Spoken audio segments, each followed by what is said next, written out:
Hello, everyone, and welcome to episode 206 of Sold with Updike Pugh. I'm Jeff Updike. I'm Weston Pugh. Today we have a really great townhome.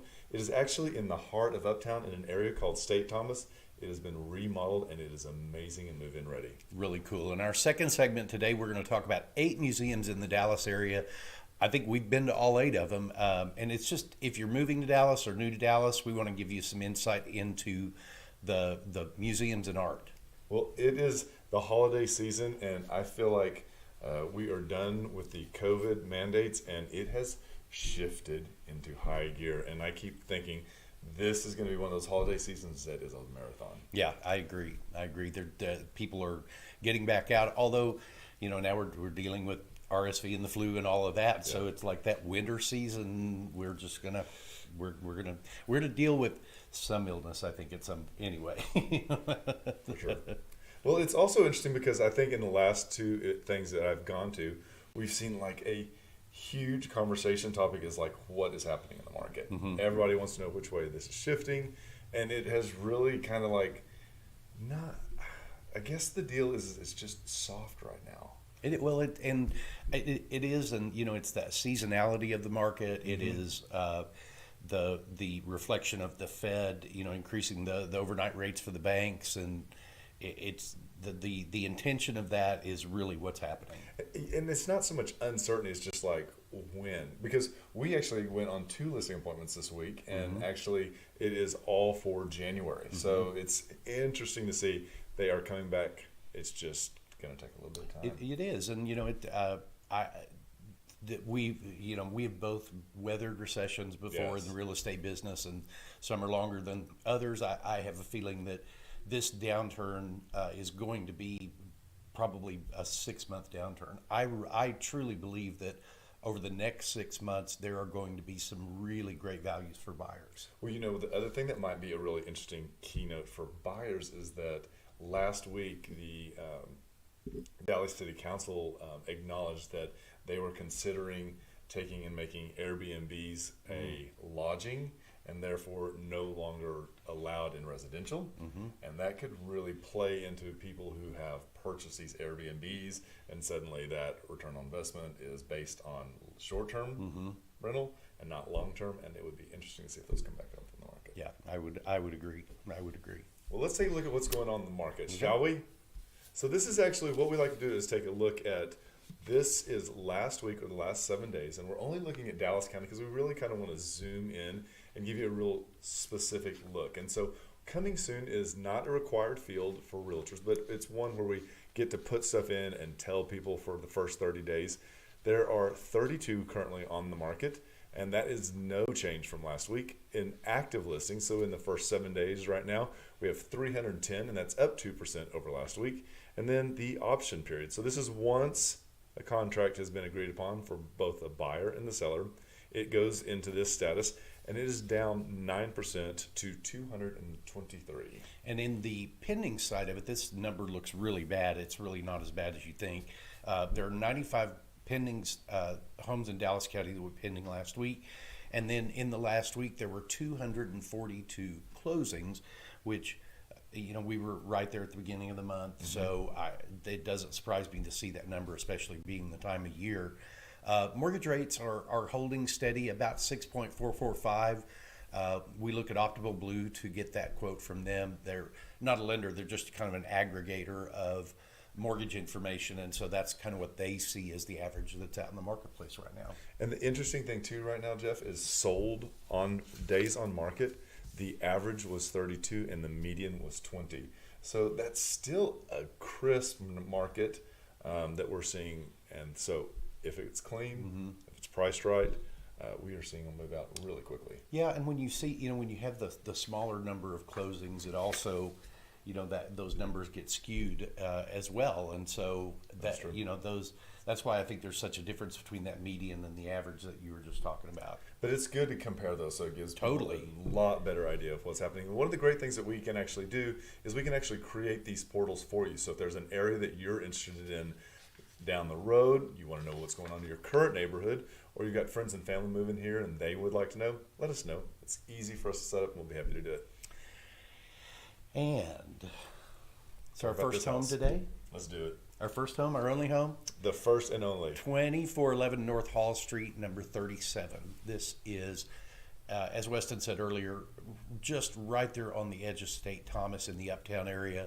Fantastic location. If you are the urban type dweller, I should have shown the walkability score on this, because I think it would have been like 10,000. It's so interesting because this is one of those little areas that was like was it ground zero for Uptown, the St. Thomas area? Yes. Almost? Yeah, St. Thomas is the historic area of Uptown. It is so interesting because when you get there, there's not so many places in Dallas where you can park your car and you can walk everywhere.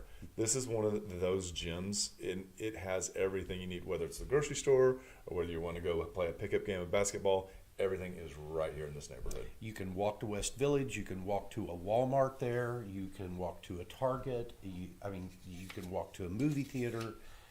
It's just an incredible neighborhood. And Griggs Park is one of the landmarks that is right in this area, and actually has had a really nice makeover. And so it has both walking parks. It has a large enough field for play. I believe there's also basketball courts. So it's a really nice mix, and you will see it used all the time during the summer in the afternoons, because demographically there's lots of people out here that have lots of free time in the evenings. Absolutely. And this park was actually named after Robert Griggs, who was an incredibly important man in the Dallas history. He organized 4 black colleges, 2 seminaries, 1 academy, and over 500 different edifices of academic achievement in the Dallas area. One of those historic gems that we've got here. So once you're done playing, come on over to Uchi. This is also in Uptown. This is a great sushi restaurant, world famous restaurant. I think you actually went there on your birthday. I did. Kavita took me there. And y'all had didn't y'all do this chef's tasting? We did the chef's tasting. Plus 2? Plus 4. We did. So that was funny. They have a six course chef's tasting, and then they have a 10-course chef's tasting. And we were both like, oh, let's just get the 6 course. That's going to be plenty. And then, we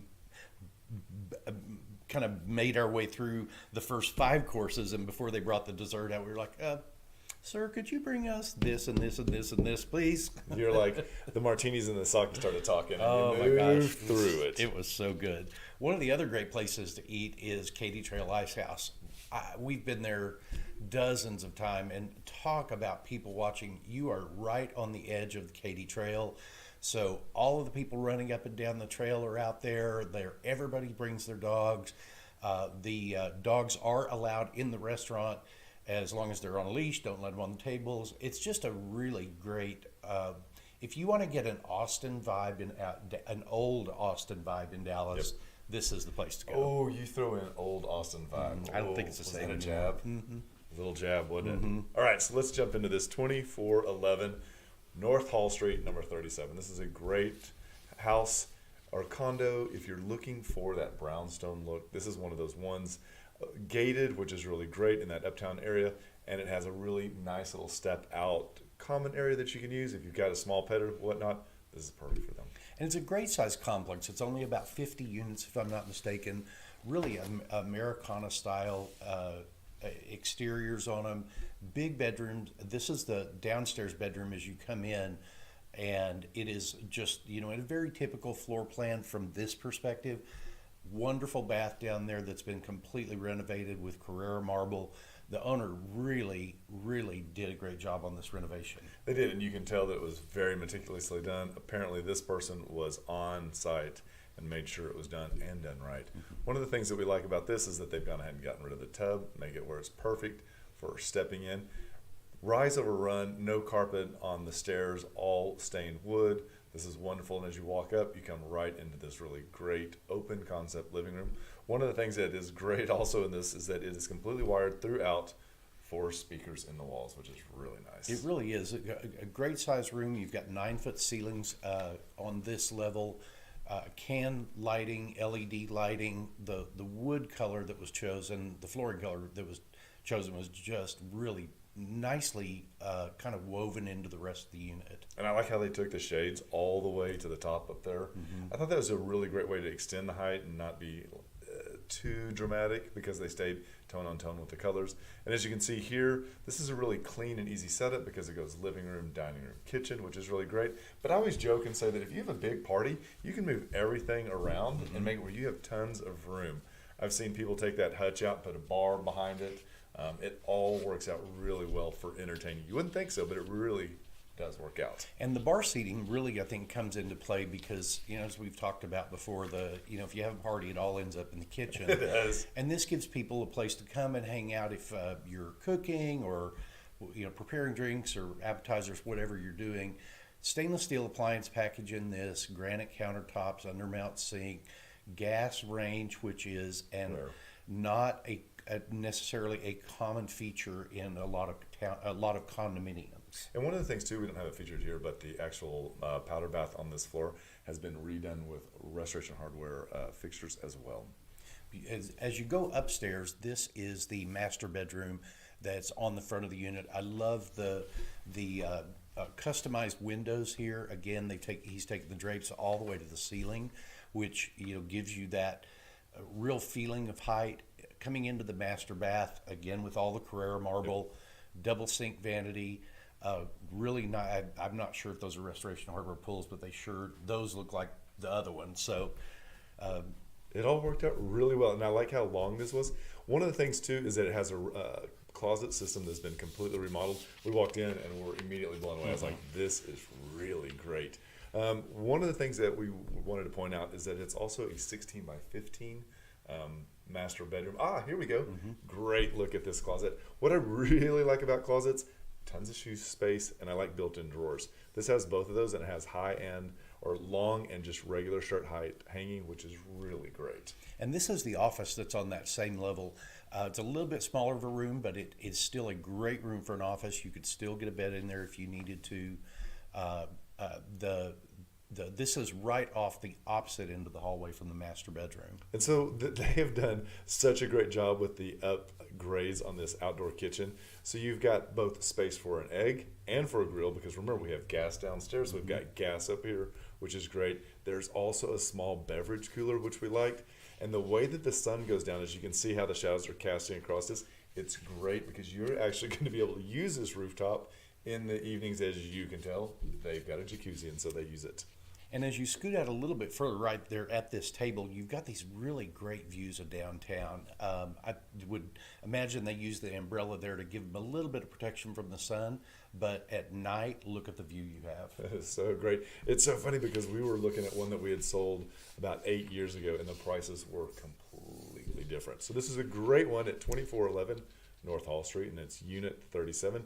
It's 2-bedroom, 2.5 bath, and it is a 2-car garage. Built in 2006, it is 1909 square feet, priced at $719, and that's $376 a square foot. And that's 2 bedrooms plus the office. Yes. Just to be clear, it's really a great layout on that. We'd also like to say thank you to Adam Murphy for letting us talk about his home today. If you'd like to click on the links below, you can see any of the pictures that we didn't get a chance to use today. If there are any questions about it, certainly reach out to us, and we'll be happy to send you information right away. Yep. So we'll take a short commercial break, and we'll be right back. Did you know there are a lot of ways you can keep up with us? For starters, every Wednesday at noon, we host Sold with Updike Pugh, live from our Facebook and YouTube channels. Our show is dedicated to featuring some of the best homes in the Dallas market and about sharing timely information about market trends. But don't worry if you miss the show, because you can always listen to them on SoundCloud, iTunes, and Spotify. Still want more? Follow us on Instagram, where you get a first-hand look at what it's like to be a realtor. And it's not always previewing homes for clients or getting them ready to go live in MLS. Lastly, visit our website, and you'll be able to create a custom home search tailored specifically to your wants and needs that's timely and accurate. Whether it's square foot, location, or the neighborhood, we have you covered. If you'd like to know how much your home is worth, we can help with that too. Just visit homeprice.fyi, enter a few pieces of information like your home address, and we'll email you a price.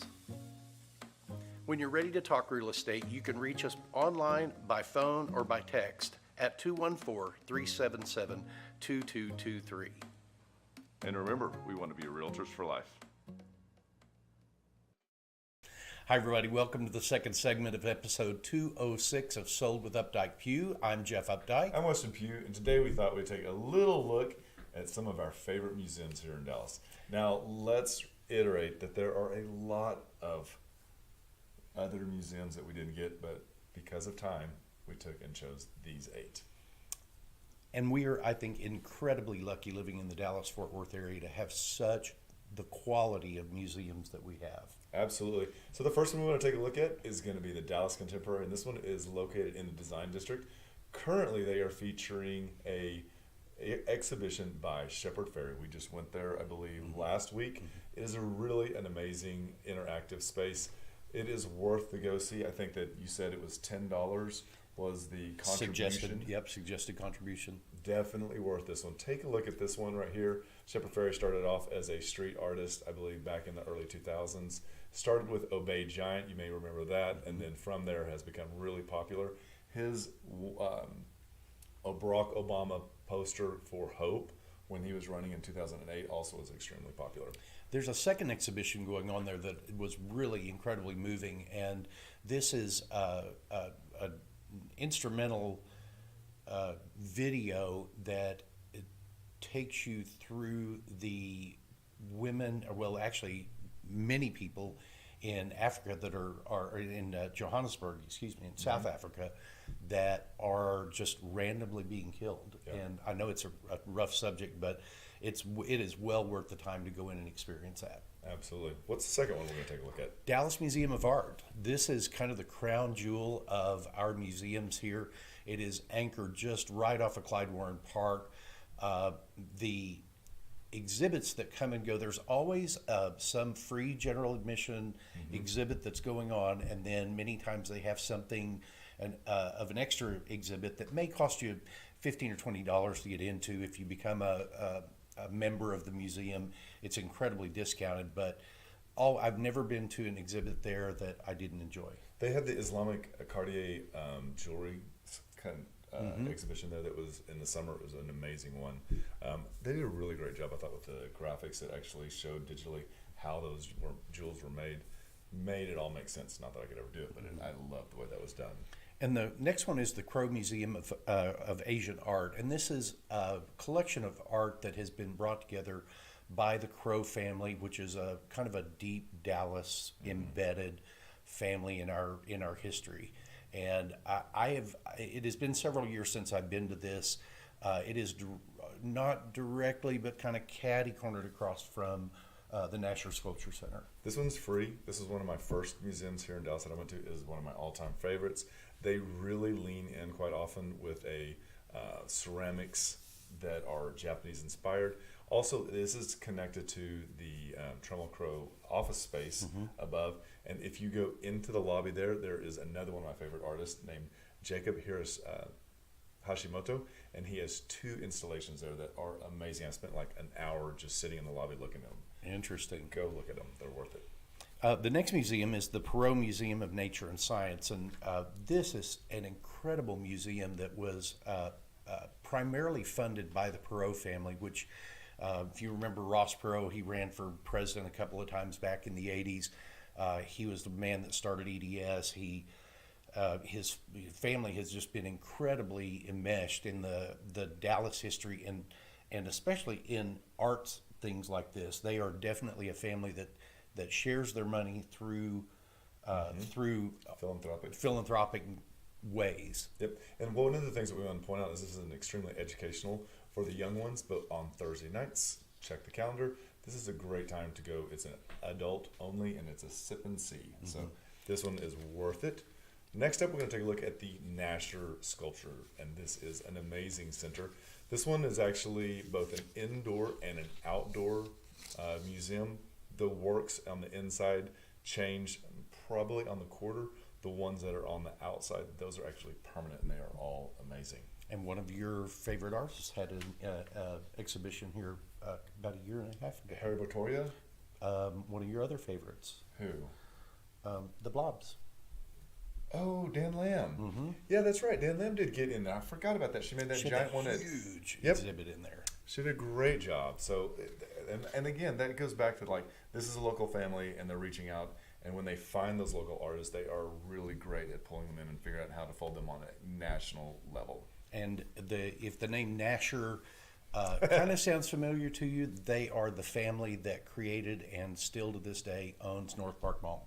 And that, my friend, is why you see so much art in North Park Mall. Actually, you can see as much art in North Park Mall as you can in some museums. They actually have a permanent cause there. Yes. And they have I'm sorry, I'm just so excited. Go, and go. Warhol. I've got everybody. Yeah. And if you want to really get into the history of Dallas and some of the movers and shakers, look up Raymond and Patsy Nasher, because they started collecting art in the 40s. When they were, I wouldn't say dirt poor. I don't know they were ever dirt poor, but they were really stretching to create their art or create their collection. Yeah, it's amazing. The next one is the Dallas Holocaust Museum, and this is anchored in the West End. I went to this right after it opened, and it is an incredibly moving exhibit about what happened during the Holocaust. Yeah. There's no way for me to tell you how moving this was. Well worth going, emotionally heavy, be prepared for that, but again, well worth going. Absolutely. One of the others that you wouldn't think about is actually the Meadows Museum, and this is actually on the campus of SNU. One of the most amazing things about this is they have one of the North America's largest Spanish assembly of art, and it is really great. But it's not just the classics that they carry. It is a wonderful school. It actually also has a library, and I have recently found out that the library can actually you can become a member and not be a student. Interesting. I was not aware of that. Soon. So excited. And the last one we wanted to give you a little information on is the Frontiers of Flight Museum. This is a museum that is anchored at Love Field. You don't have to go into Love Field to get to it. It enters off of Lemon Avenue and University. This is all about the history of aeronautics, space, helicopters, everything. Plus, I'm glad that came up. It is a great event space. Absolutely, and it can hold so many people there. I've been to the No Tie Dinner has had their event there now for many, many years, and it's an environment that works out really well. It is great. Well, we hope that you found this very interesting. We again took the top 8. There are so many others. If you'd like one, let us know. We'd be happy to talk about it. And just remember, we want to be your realtors for life. When you're ready to talk real estate, you can reach us online, by phone, or by text at 214-377-2223. And remember, we want to be your realtors for life.